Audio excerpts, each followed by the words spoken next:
Everybody, welcome to another AATRN talk. Today we have Tamal Day of Purdue University, who will be talking to us about new results in computing zigzag and multi-parameter persistence. Thank you, Tamal. Oh, thank you, Elkanan. So first, let me thank the organizers of AATRN.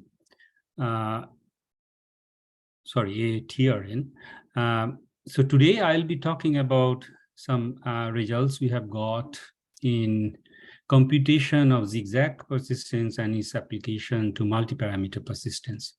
So there are two parts in this talk. The first part is on zigzag persistence. This is joint work with my PhD student Tahu. And the second part is about applying this zigzag persistence in computing certain invariants in multiparameter persistence.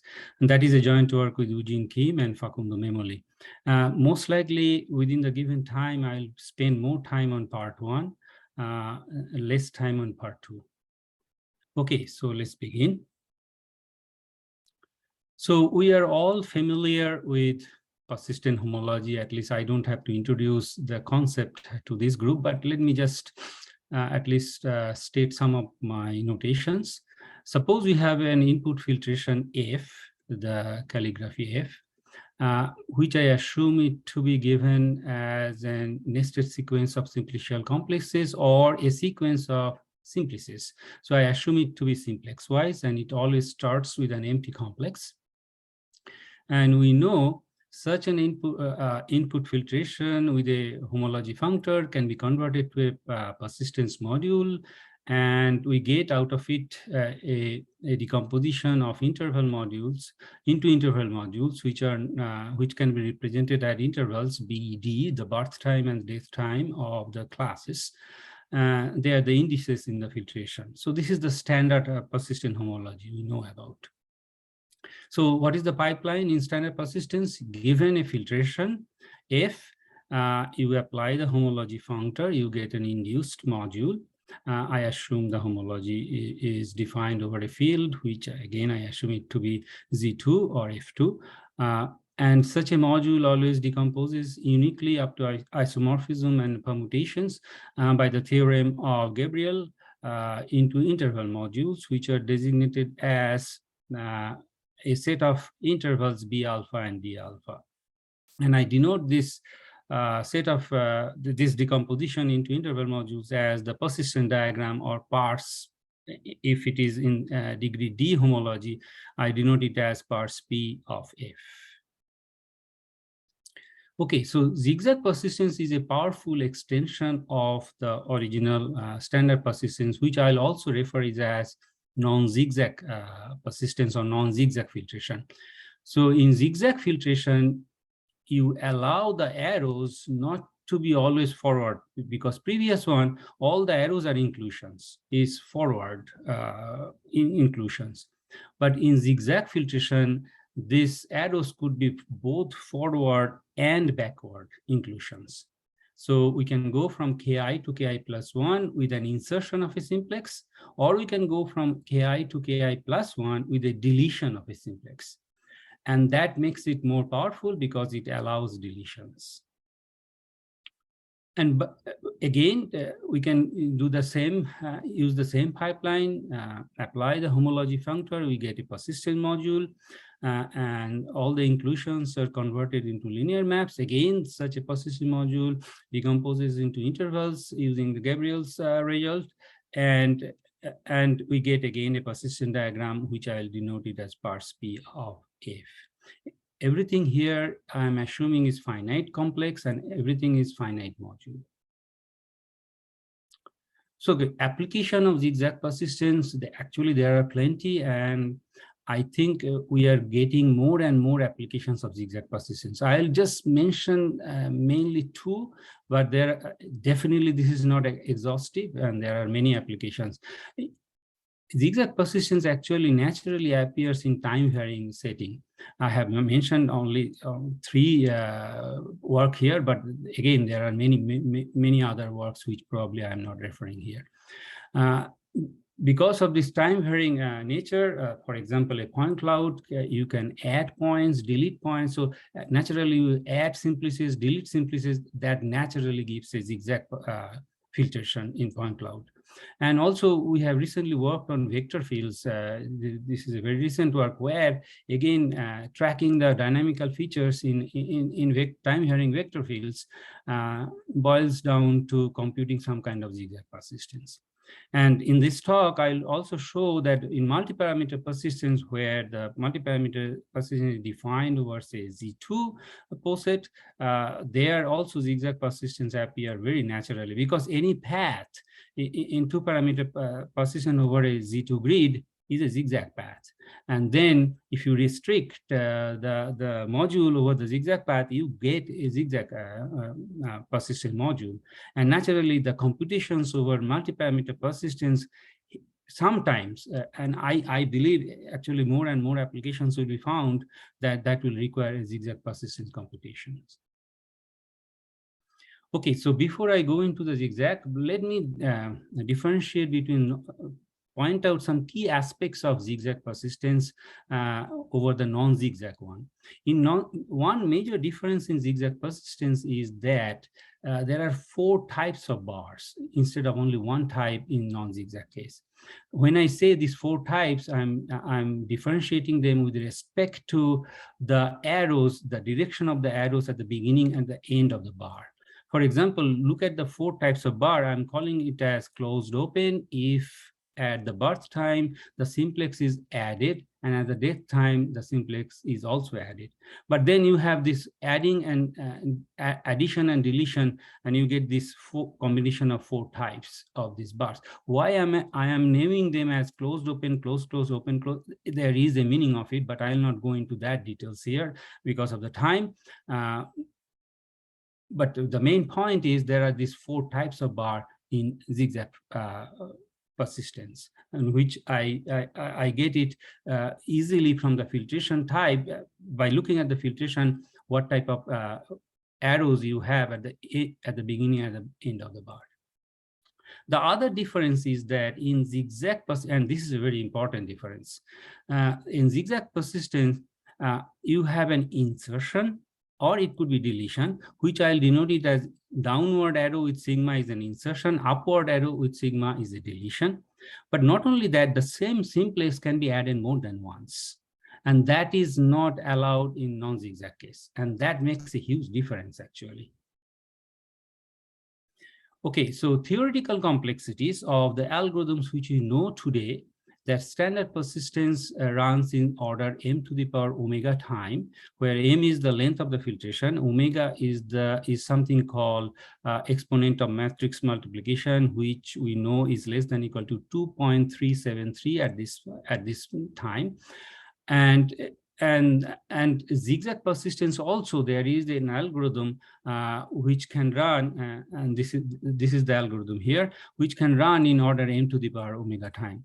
But these are all theoretical complexity. In practice, the standard persistence, there are various optimizations have been found, and they make it very fast to compute. But zigzag persistence, on the other hand, much slower. Now, the entire goal of this work is to make this faster by converting this to this. Okay, that's what I'll show you how to do. The main steps or the overview of our algorithm, which we call it as fast zigzag algorithm, is that suppose you have been given a zigzag input filtration, like here, I assume it is simplex wise, and also it starts with an empty complex and ends with an empty complex. We do not lose any generality by doing this, because any given filtration can be converted into this way very easily. Now, the first step is that we convert such a filtration to a non-zigzag filtration. And this conversion is very fast, very linear time and very fast. And then once we do this, we compute a barcode of non-zigzag filtration using your favorite software, say Goody, FAT, or anything, whatever you want. And once you have gotten the barcode, we show there is a bijection between this converted filtration and the original filtration. And that's why you can read the barcode of the original filtration from your converted filtration very easily. Order 1 time per bar. That's the whole goal or the entire pipeline of our strategy. Now, let me see. Let me go over each individual step a little bit more detail. First of all, I call something non-repetitive zigzag. What is a non-repetitive zigzag? It is a zigzag filtration where a simplex is added at most 1 time, meaning that a simplex is added here, it is deleted here. We do not allow it to be added once more. So if it is this, then it is called repetitive. Otherwise, we call it non-repetitive zigzag. Now, we'll show later that how a repetitive one can be converted to non-repetitive one very easily. Okay, so for the time being, let's assume that we have a non-repetitive zigzag filtration. The first step is we convert the input non-repetitive zigzag filtration. Okay, so this is the first one, which I'll tell you later. Then the second step is that non-repetitive zigzag filtration, we convert it to up-down filtration, again, without increasing the length of the filtration. That's very important. And the third step is we convert this up-down filtration to an extended filtration, again, without increasing the length. But the whole point is we do not do these steps one by one. You do everything in one shot and come from the original filtration to the final filtration with one simple scan. And that makes it very efficient. Although all these steps I'll go through, that is used for proving that the algorithm is correct. Okay, so let's go over this implicit conversion of non-repetitive to up-down filtration. So suppose I have a non-repetitive filtration, which I'll denote as f hat, because original filtration may not be non-repetitive, but let me assume that we have done that step. And this is a non-repetitive filtration f hat. And remember, since we are inserting and deleting every simplex, the length m is always even, 2 times n, where n is the number of simplexes. Now we go from non-repetitive to an up-down filtration u, where we have all the insertion first, then we have all the deletions. Okay, and this step actually we don't do one by one. You can, what the main point is, all the I'm touching. Okay, all the simplices which are inserted, you bring them first in the first part, and all the simplices, then they are deleted, they come into the second part. But you keep the order same. The order in which the simplices came in, you keep the order in the first part. The order in which they are deleted, you keep that order in the second part. And that's your up-down conversion. But think about it. I don't have to do one by one. I can go straight from the input filtration to this filtration because I know the rule. All right. Now, why the up-down going from? How do I justify the conversion of the bar here using this result of Meyer-Vietoris diamond? The Meyer-Vietoris diamond consists of 4 complexes here, where the 2 simplices here, they are switched. So sigma comes on the upper filtration F, which goes like this, where sigma comes first and then tau is related. In the other one, if A in F prime, tau comes deleted first, sigma inserted next. So this is called a Meyer-Vietoris diamond. And it is, and we call, if I go from F prime to F, I call it an inward switch. Otherwise, we call it outward switch when we go from F to F prime. Now, one of our main observation is that by using the result of Carlson and De Silva, is that an up-down filtration U can be derived from a non-repetitive filtration by a sequence of inward switches. You can see that because when you are going from this to this, you are bringing all the insertion here at the beginning, because this deletion has been postponed now. So that's, if you go on doing it, you ultimately will convert an input filtration to an up-down filtration by a sequence of such moves. And also because of this Meyer-Vietoris diamond, there exists a bijection between the persistence barcode of between the two filtrations you get, between the up-down one and the non-repetitive zigzag filtration. But remember, this bijection is among all the persistent bar over all degrees. I'll tell you in a moment what do we mean by this. This is one of the main observations we have. So there is a bijection between the barcode of U, the up-down filtration, and the barcode of F hat, your original non-repetitive zigzag. And the main point is, here is the type. There are only 3 types in up-down filtration. There are no 4 types. But these 4 types, we say each type gets converted to which type here. Not only this, the main observation is that each bar defined by 2 simplices in the up-down filtration, those 2 simplices remain the same. They define the same.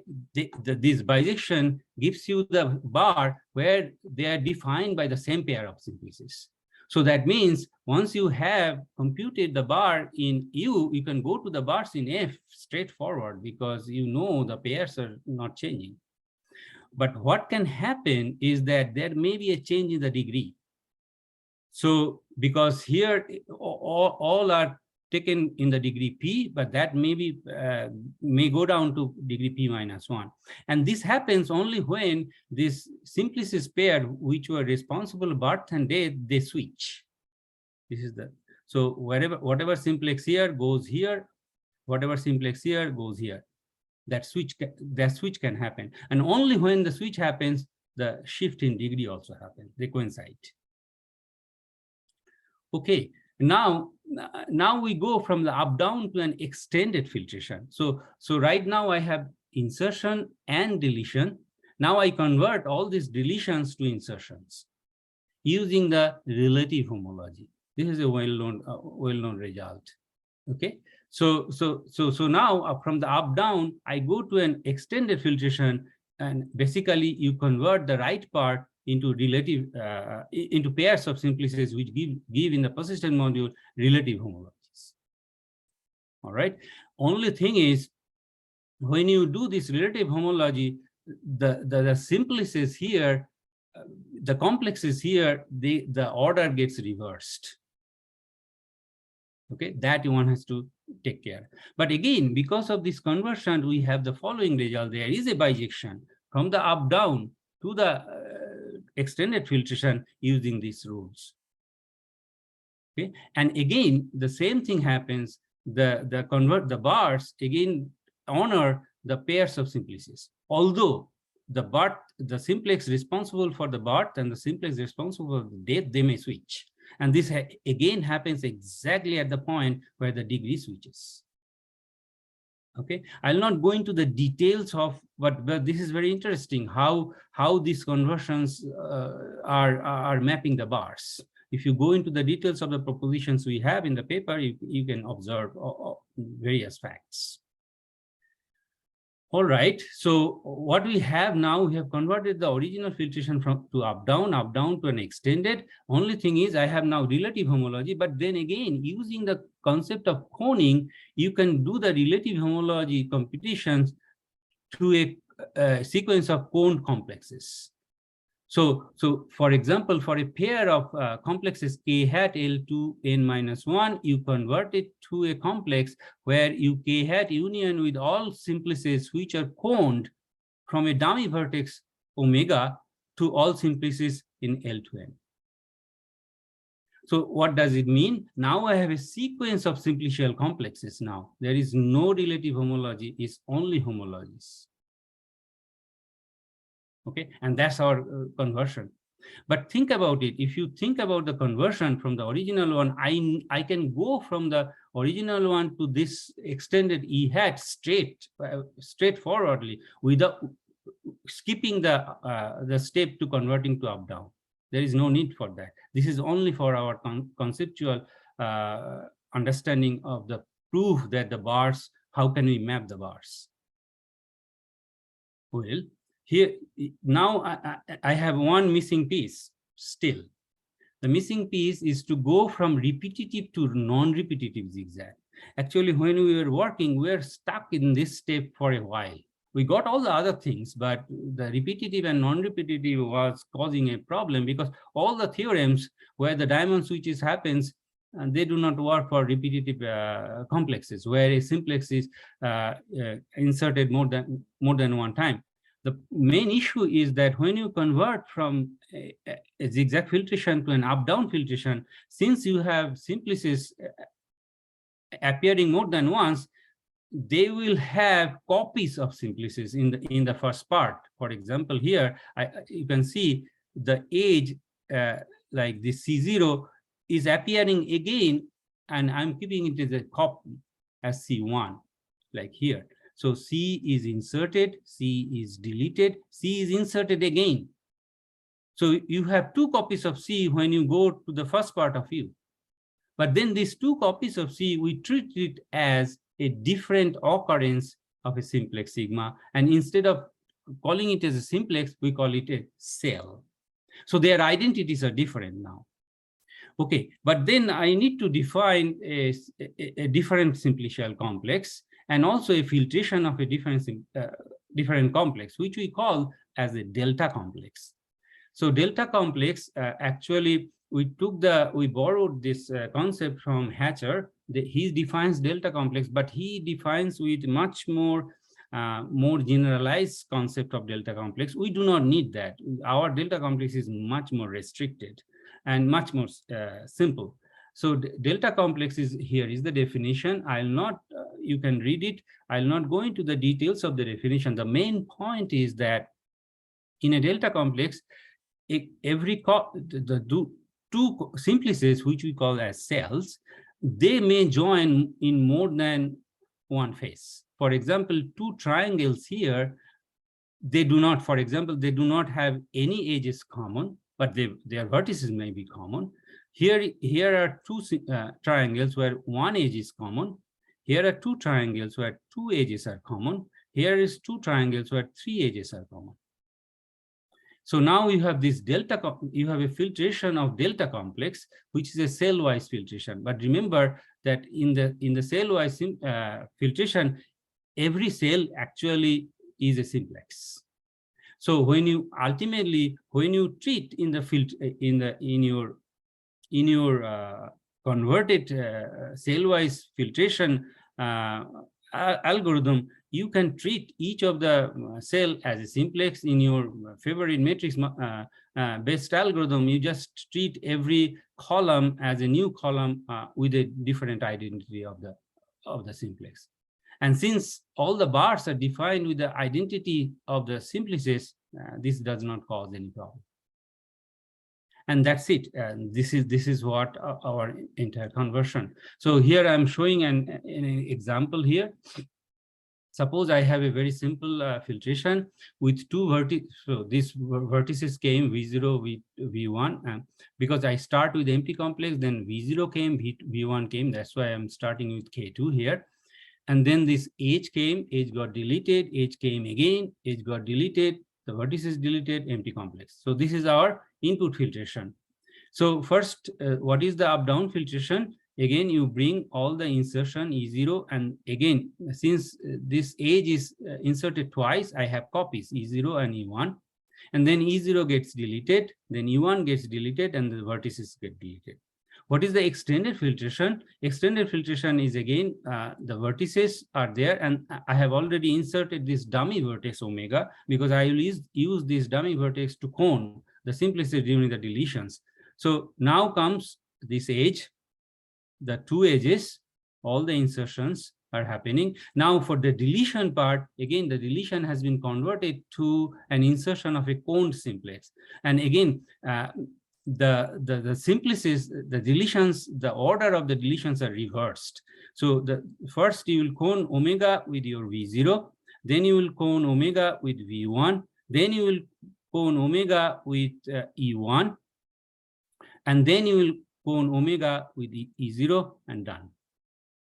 So this is your final simplicial filtration. You can convert from F to E hat here with a simple linear scan of the original filtration. creating all these simplices. And that's why it's very vast.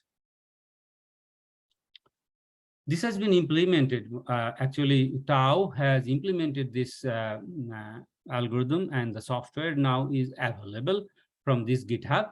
And here we compare our new zigzag, fast zigzag algorithm with the existing algorithm of Dionysus 2 of Morozov, and Goody also. There is a version of zigzag, and you can see the speed up. Like these are the speed up we have put here. Here is the length of the filtration is almost like 5.1 million, 5 million total length of the filtration we have taken. And this column is interesting. This is the repetitions. You can see one thing is happening as the repetitions increases, because when I say repetition, 21.9 is the average repetition over all simplices. So this 44.2 means this is the average number of times a simplex has been repeated.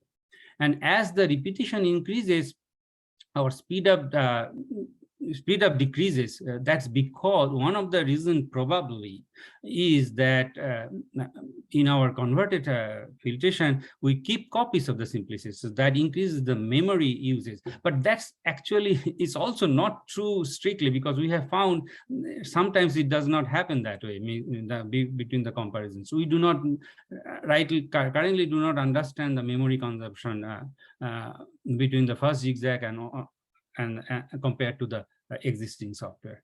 In any case, many times the speed up is quite significant. So that's it. I think this is my first part. Let me go to the second part of my talk, how to use zigzag for something to compute in multiparameter persistence. And I'll shift gear here a little bit. This time I'll assume that the persistent module M is a functor defined over a poset, and I assume that the poset is finite, and it's a functor from the category of poset to the category of the finite vector spaces, which I'm calling it as the p-index persistent module. And we all know one parameter persistence persistent module can be stated as a functor like this. The exact persistence also, where the posets is a linear poset, but the arrows goes both ways. And then let's consider this two parameter persistence, where the poset category is either R2 or Z2. And the algorithm I'll be talking about is defined over the poset category of Z2. Okay, and we need a definition of interval for multiparameter or poset indexed module parameter persistence. So an interval I is defined as a subposet of the input poset P, which is connected and convex with respect to the order, meaning that if P and Q belongs to the interval I, then all elements between P and Q also belong to that. And here is a pictorial representation of an interval. Here for the original persistence, the standard persistence, here is a zigzag persistence, here is an interval, here is a two parameter persistent interval, and here is another one. How do they look like? And for interval module, for intervals, there is a notion of interval modules, just extending the notion of interval module from the one parameter to the multiple parameter. Here is that every node has unit dimensional vectors spaces, and the maps are all identity. And it is, and depending on the parameter on the persistent modules, there are something called interval decomposable modules, where the persistent module decomposes into only interval modules. And by the way, it is known that at least for the persistent module I'm considering here, where everything is finite, that they decompose uniquely again into indecomposable modules, where the indecomposable module, if everybody is interval modules, we call them as interval decomposable module. And II, each of the interval, we call the barcode of M.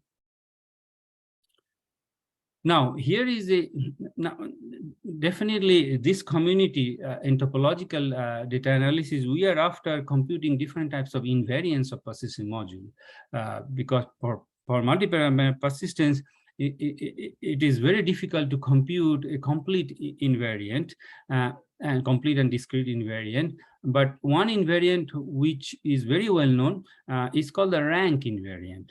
What it does, it takes any two elements which are related by the order in the poset, and it maps to a rank of the linear map between the vector space at P to the vector space at Q, and that's called the rank invariant. And here is a pictorial understanding of the rank invariant. You take P and Q here. So the rank is nothing but the rank of the linear map here, which maps the vector space at P to vector space at Q. Now, so this rank invariant is known that it is not a complete invariant for multiparameter persistent modules. But we wanted to extend this concept of rank invariant to intervals. Instead of intervals being only rectangles here, which is captured by the rank invariant, if we take an interval here, a general interval here, what is the rank of it? And Kim and Mimoli and Amit Patel, they all worked on and gave us a very nice definition of a generalized rank invariant, which basically says you take the limit of the diagram supported on I to the co-limit here. So from the limit to the co-limit of the diagram supported on I, and that is called the generalized rank invariant the map which takes an interval and gives you that rank, that's the generalized rank invariant. But then the point is, and it is known, this is a complete stable invariant for interval decomposable modules, even though rank invariant is not for such modules. So the generalized rank invariant is a little more powerful than the rank invariant. And not only that, the generalized rank invariant also give rise to something called the generalized persistent diagram. I'll not go into that details using the Mobius inversions. But the main point is that it is important to compute the generalized rank invariant or the generalized rank over an interval. And that's what we give an algorithm using zigzag persistence now. So one of the observation, if you think about the rank invariant, you can think about the rank invariant is nothing but if you take the persistent module from P to Q, and then the total number of full bars, which are extending from P to Q, that exactly gives you the rank. And that, so this rank invariant is nothing but the total number of full bars over all such possible rectangles with two corner points P and Q. Well, what we show in a recent result is that instead of taking the rectangles as interval, if you take a general interval I, then the rank from limit to co-limit over this diagram is exactly equal to the number of full bars on a zigzag module, which is defined on a path, which I'll call it as the boundary cap of I. It's something instead of taking the entire set I take only a path which is defined mostly on the boundary of I. And once we take that path, you take the zigzag module defined on this path and compute the total number of full bars on this path, and that is exactly equal to the rank from the limit to co-limit. This is our new finding. So now you can compute the generalized rank using the zigzag persistence. And here is a pictorial representation of what I'm talking about. And this path from here to here to here to here, we are calling it, it is not exactly the boundary delta I, but we are calling it as the boundary cap. It's like capping the interval. So ultimately, if you look into it, that since the poset is a zigzag poset now, then you get a zigzag module and you just compute the total number of bars, the total number of full bars which are extending from here to here, and that gives you the generalized rank. And we have applied this to find better algorithms for two cases in two-parameter persistence. Suppose you have been given a persistent module defined on a finite two grid, and you want to compute the following. Given that M is, suppose we know that M is interval decomposable, can we compute all the interval modules or the barcode of the same? And the second problem is, given a module M, can we check whether it is interval decomposable or not? Of course, there are algorithms known, but our main point is make it more efficient. First of all, we want to have polynomial time algorithm. And secondly, even if it is polynomial, make it as efficient as possible, as much as you can. So our main result is the following, that if M is interval decomposable, then we have an algorithm using our zigzag persistence, which can output all the intervals in M in time order t to the power omega plus 2. What is t? T is the number of simplices which is defining the two-parameter persistent module using the bifiltration. And also you take the maximum of the number of simplices and the grid size, meaning the size of the poset over which you are defining your module. So if t is that, then this algorithm takes t to the power omega plus 2 time, which is much better than the previous known algorithms for this. And secondly, because of this, you can see that if you run an algorithm, if you run this algorithm on an interval M, and whatever bar you get, if you can check whether the bar is an interval module or interval or indecomposable of the original module, then we know whether the original module M is interval decomposable or not. And that we can do using the algorithm of Asasiva. And that gives us this algorithm check whether M is interval decomposable or not in time t to the power 3 omega plus 2. Previously, this algorithm was exponential in number of t, but now it's a polynomial time algorithm because of this observation. I think I'm almost done. So what are the future work? So first of all, one of our use of our first zigzag algorithm is actually giving a very fast software for computing zigzag persistence. But because of our results on the conversions, you can think about using it for defining various invariants for zigzag. For example, this is just a thought that on zigzag, you can define now interleaving distance and other invariants because you can now connect the zigzag persistence to the non-zigzag persistence, and we know a whole lot about non-zigzag persistence. So there could be further applications of these conversions conceptually to define many other things, probably.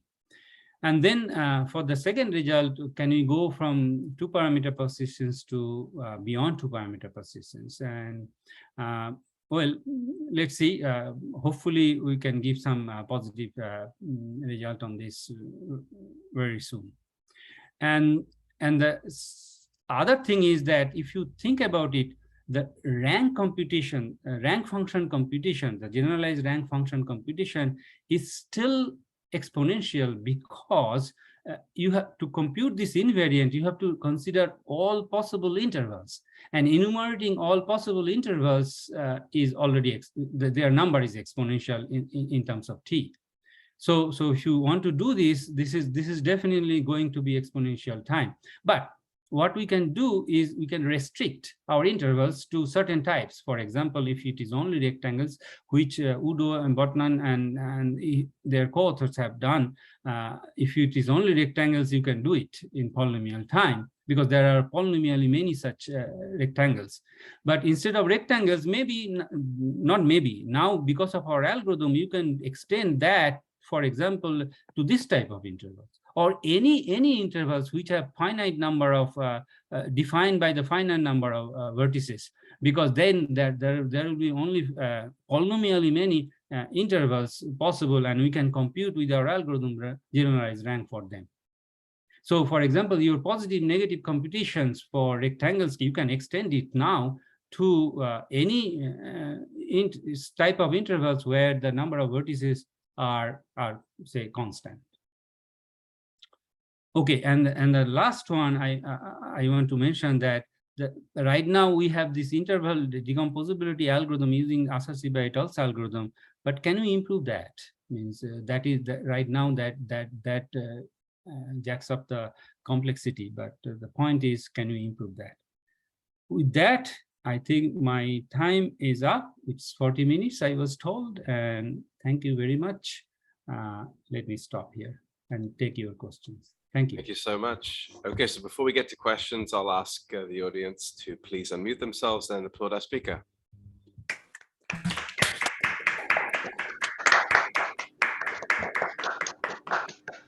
Okay, does anybody have any questions for the speaker? You can raise your hand, unmute yourself, write something in the chat.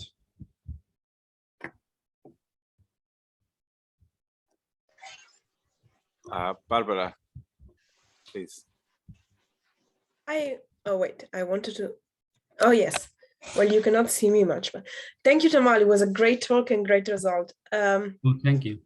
I wanted to ask you, do you know, so my impression is that you increase a lot the number of simplices, right? During from when you start to where you... No, the length okay. is exactly same. The number of simplices is exactly the same. Okay. Yes. Okay. Then No, I misunderstood. Then it's always the same length. No, sorry, that's the number. Yes, because it's a simplex wise, which means that always the same. Okay, thank you. Thank you for clarifying that. Then yes, it's even greater than I thought. Yes, thank you. The next question, David. You are muted.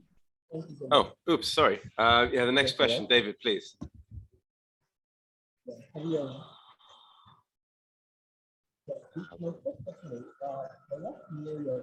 I cannot hear you. We can't hear you, David. Maybe you can turn up your microphone.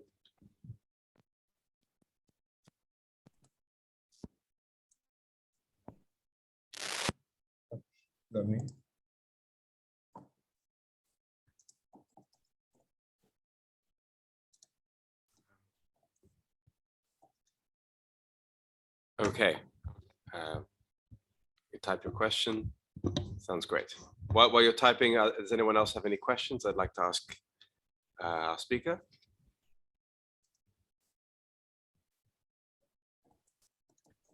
I guess actually I have a quick question while David is typing. Can you go back to the future direction slide? Oh, sure.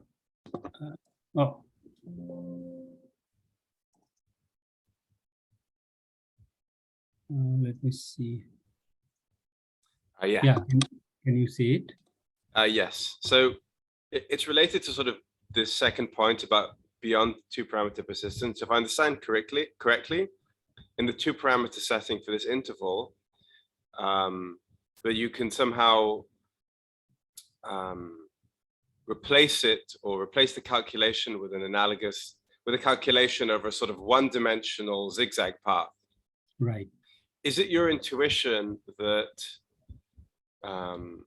in three parameters or higher, that some collection that it can eventually be sort of brought down to a one-dimensional zigzag problem, maybe with a number of paths? Or yeah.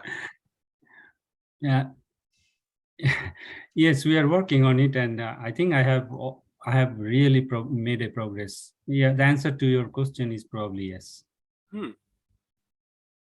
Okay, I won't pry too much if it's still in progress, but we're looking forward to that talk. Yes. Let me just repeat the question, David's question in the chat. He said, I would like to know the time complexity of your zigzag persistence against the standard persistence.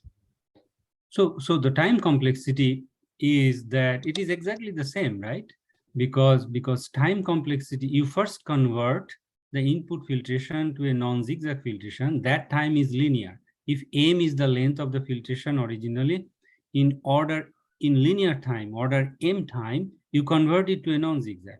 And then you apply on the non-zigzag filtration your favorite algorithm, which is order m to the power omega. So entire algorithm is order m to the power omega. Did I answer your question? Sorry, can you please? My internet was quite unstable. Okay, now I can hear you. Okay, please. So let me repeat again. Yes. So since the input filtration conversion is linear time, order m is the length of the filtration, then you add the computation of the non-zigzag filtration computation, which is known to be order m to the power omega. So our algorithm, this fast zigzag algorithm, runs in order m to the power omega in theoretical complexity. Okay. Thank you. Sure. Do we have any more questions for our speaker?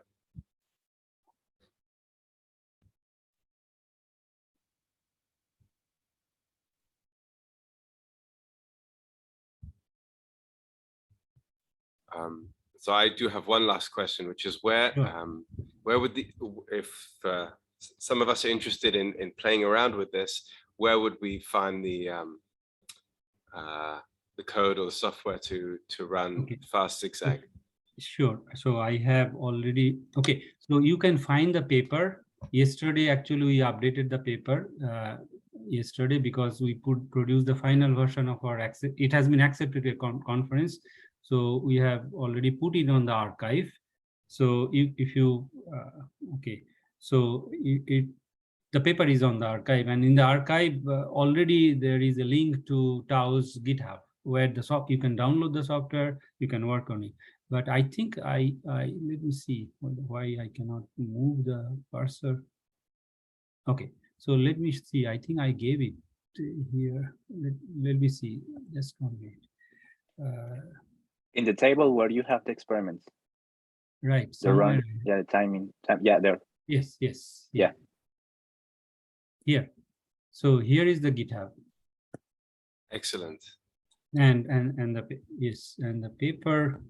If you, I think I did not give the, sorry, I did not put the archive link here, but either you go to my page or Tao's page, already the link is there. Thank you. Sure. Okay. I have one particular question. If I may ask you,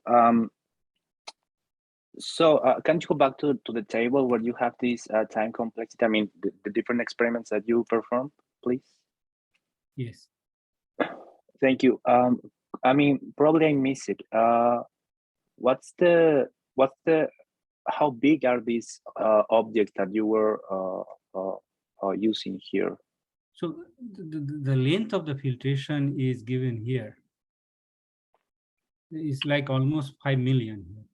What type of data sets did you use here? I mean, So I'm trying to figure out what object. Right. There are different types of data set. Actually, Tao really first he generated some of the data sets, and some of the data set he brought it from some other web pages. We have acknowledged them. You can see in the paper from something from the Stanford repository. We got some.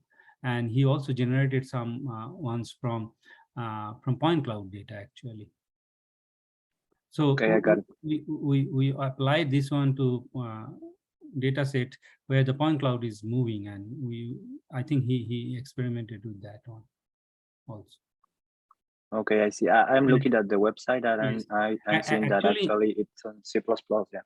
Right, and actually in the updated version, we have also included the memory consumption of all these data set, and it's very interesting actually. When we saw the memory consumption, there is no particular pattern actually, and it's interesting to see. I do not actually, we do not know. We discussed what is happening. Even if it is repeating, memory does not increase always here. So well, our first guess was that, but no, it's not. But maybe there are more optimizations possible. Who knows?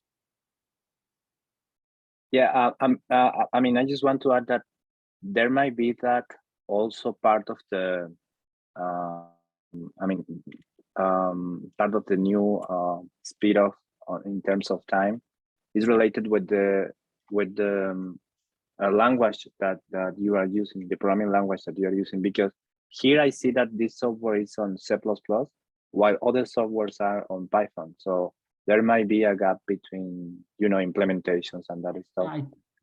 Well, I think maybe, but I think what Tao made sure that we are not too far. Means he took care of. I think this issue came, but I think I cannot say for sure because he's the one who implemented and experimented with the code. But in general, you get speed up. Means, yeah, of course.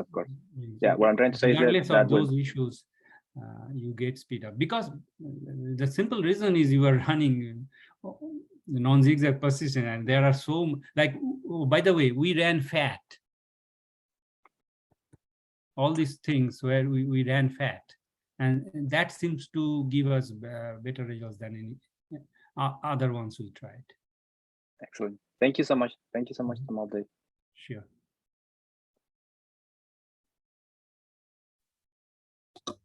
Any other questions? So, Professor Day, I'd like to still know concerning the length of the data. So, still on the time complexity, how were you able to tell that your algorithm is faster than the other standard persistent method being used? Like here, according to the table, you are comparing just 1, 2, I think the dinosaurs 2 and the Woody with your fast zigzag persistence. And you concluded from your time complexity that yours, almost all the length of the data, your time complexity was low compared to the others. I don't know if that was tested on a real data or well, whichever data we tested on, these are the results. But remember, this is not Dionysus on non-zigzag. This is Dionysus zigzag Dionysus. Oh, okay. This comparison is not with the Dionysus on non-zigzag. There is no point. We are comparing the zigzag with zigzag. Oh, okay. Like Goody and Dionysus, both these are all timings for zigzag persistence, not non-zigzag. Okay. Thank you. Sure. Do we have any other questions?